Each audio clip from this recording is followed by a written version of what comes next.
Hello বন্ধুরা, তোমরা সবাই কেমন আছো? আশা করছি সবাই খুব ভালো আছো। আমিও খুব ভালো আছি।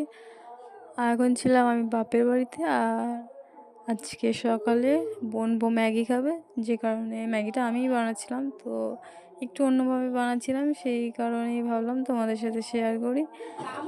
প্রথমেই আমি কেটে নিয়েছিলাম আলু আর পেঁয়াজ, আর এখন দেখো আমি আলু ভাজাটা বসিয়ে দিয়েছি। আলুটা একদম সামান্য ছোট্ট ছোট করে কেটেছি, কারণ ম্যাগির সাথে দেবো তো, সেই কারণে। আর এদিকে দেখো ভাই আর বোন বসে আছে ম্যাগি খাওয়ার জন্য। তারপর ফাটিয়ে নিয়েছিলাম 2টো ডিম। এদিকে দেখো ডিম ভাজাটা প্রায় হয়ে এসছে। আর এদিকে দেখো আমার আলু ভাজাও হয়ে গেছে, তুলে নিয়েছি, দেখানো হয়নি। ডিম ভাজা একটু বাকি আছে। ডিম ভাজা তুলে নেওয়ার পর দিয়ে দিয়েছিলাম পেঁয়াজ কুচি। পেঁয়াজটা একটু হালকা ভেজে নেব। আমি একটু সরে গেছি। আর এদিকে দেখো ডিম ভাজা চুরি করে খাচ্ছে আমার বোন বউ। ওর খিদে পেয়েছে, ও আর থাকতে পারছে না। এদিকে দেখো ওর সঙ্গে আরও একজন রয়েছে, আমার ভাই, ছোট ভাই। তুই সব খেয়ে নিবি। পেঁয়াজটা একটু ভাজা ভাজা হয়ে গেলে তার সঙ্গে দিয়ে দিয়েছিলাম লঙ্কা কুচি। যেহেতু বাচ্চারা খাবে তো, সেই কারণে একটা লঙ্কা দিয়েছি।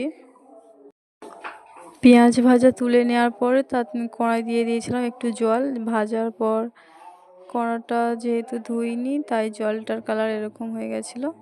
তারপর জলে দিয়ে দিয়েছিলাম, জলটা একটু ফুটে উঠলে তখন দিয়ে দিয়েছিলাম ম্যাগিগুলো। জলটা আমি খুব কমই দিয়েছিলাম, কারণ আমি ম্যাগিটা একটু ঝরঝরে মতো করতে চেয়েছিলাম।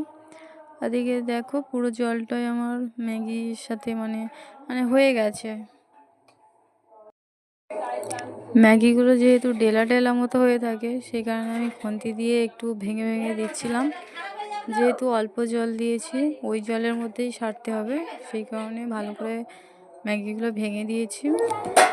ম্যাগিটা আমার হয়ে গেছিলো এদিকে, তাই আমি এখন দিয়ে দেব পেঁয়াজ ভাজা, আলু ভাজা, ডিম ভাজা। এদিকে দেখো দিয়ে দিয়েছি সবগুলোই একসঙ্গে। এখন একটু ভালো করে নাড়াচাড়া করে নেব, যাতে সব কিছু ভালোভাবে মিশে যায় আর কি।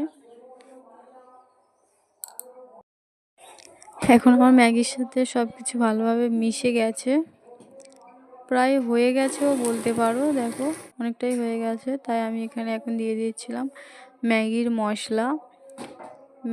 5টা ম্যাগিতে আমি একটা মশলা দিয়েছি, যে কারণে টেস্টটা ভালো হয়েছে। আর একটু ভালো হতো যদি আরও একটা মশলা দিতাম, তো দেয়া হয়নি, কারণ আমি এইভাবে প্রথমবার ম্যাগি বানালাম। পরের বার থেকে আবার বেশি করে একটু মশলা দেবো। আর এদিকে দেখো আমি এখন সবার জন্য ম্যাগি বেড়ে দিয়েছি। এবার শশা দিলেন তো, শশা খেতে আমি। এদিকে দেখো ভাই বোন ভাইপো দিদি সবাই মিলে খাচ্ছে খুব মজা করে। ভিডিওটা তোমাদের কেমন লাগলো অবশ্যই কমেন্ট করে জানিও। আর ভালো লাগলে অবশ্যই একটা লাইক করে শেয়ার করে বোনটার পাশে থাকার জন্য